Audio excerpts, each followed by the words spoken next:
திவ்யா, திவ்யாமா, தங்கம், என் செல்லம், என்னடா பார்க்க யாருன்னு தெரியுதா? அப்பா அப்பா பேசுறேன்டா. என்னடா தங்கம், அப்பா மேல கோவமா? அப்பா உன்னை கஷ்டப்பட விட்டுட்டா? அப்பாவை மன்னிச்சிரு சாமி. அப்பா பேசுறது கேக்குதா? அப்பா குரலை கேட்கறியா?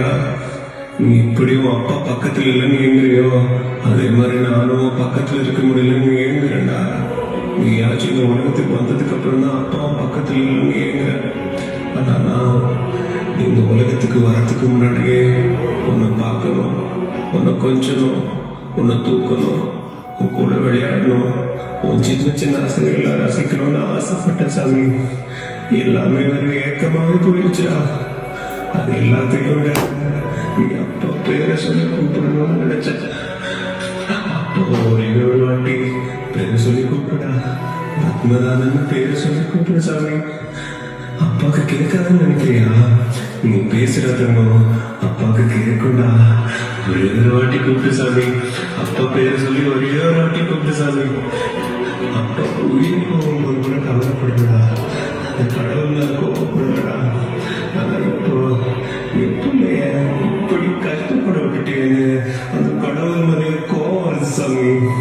இந்த ஊரே என்ன நல்லவன்னு சொன்னாலும் என் பிள்ளை எப்படி கலங்க விட்டுட்டேன், என் பிள்ளை எப்படி தவிக்க விட்டுட்டேன், பாவி வைக்கணே சாமி. அப்பாவை மன்னிச்சிருடா, அப்பாவை மன்னிச்சிருடா தங்கம். அப்பா உனக்கு ரொம்ப பிடிக்குமா? அப்பா கிட்ட நீ பேசணுமா? அப்பாவை நீ பார்க்கணுமாடா? அப்பாவை நீ பார்க்கணுமா சாமி? கண்ணமோடா, கண்ணமோடு சாமி.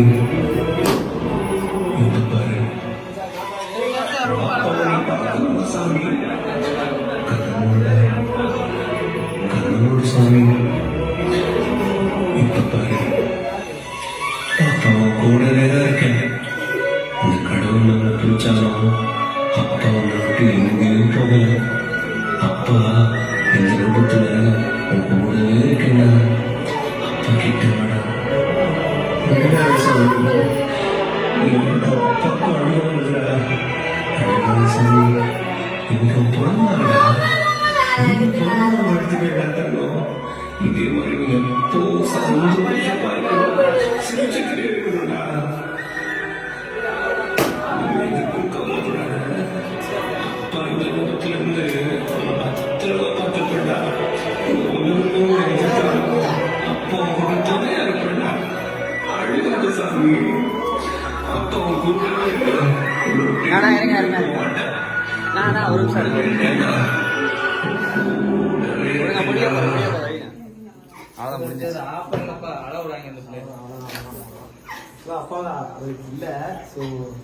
அவரோட போட்டோ கூட பார்த்துருந்தாங்க, அவரோட வாய்ஸும் கேட்டதில்ல. என்னால் என்ன பண்ண முடியுமோ அதை நான் பண்ணேன். அவருக்கு நான் இதுக்கப்புறம் அப்பாவா இருப்பேன். இது வரைக்கும் அப்படிதான் இருக்கு, இதுக்கப்புறம் இருப்பேன். அவரோட அட்லீஸ்ட் அவரோட வாய்ஸையாவது கேட்க வைக்கணுமே அப்படின்னு சொல்லிட்டு தான் இந்த ஒரு முயற்சி. அவ்வளோதான். ஏன்னா ரெண்டையும் பார்த்ததில்ல, மூஞ்சையும் பார்த்ததில்ல, அவரோட வாய்ஸையும் கேட்டதில்லை. ஸோ அதனால தான் அவர் சந்தோஷமா இருப்பான்னு சொல்லிட்டு தான் நான் இதெல்லாம் இது பண்ணேன். ரொம்ப எமோஷனல் ஆகிட்டா. நான் இருக்கேன் உனக்கு இனிமே அப்பாவா, சரியா? அதான் சரி, அதான். அப்பாவை இழந்தவர்களுக்கு மட்டுமே தெரியும் இந்த கண்ணீரின் அர்த்தம்.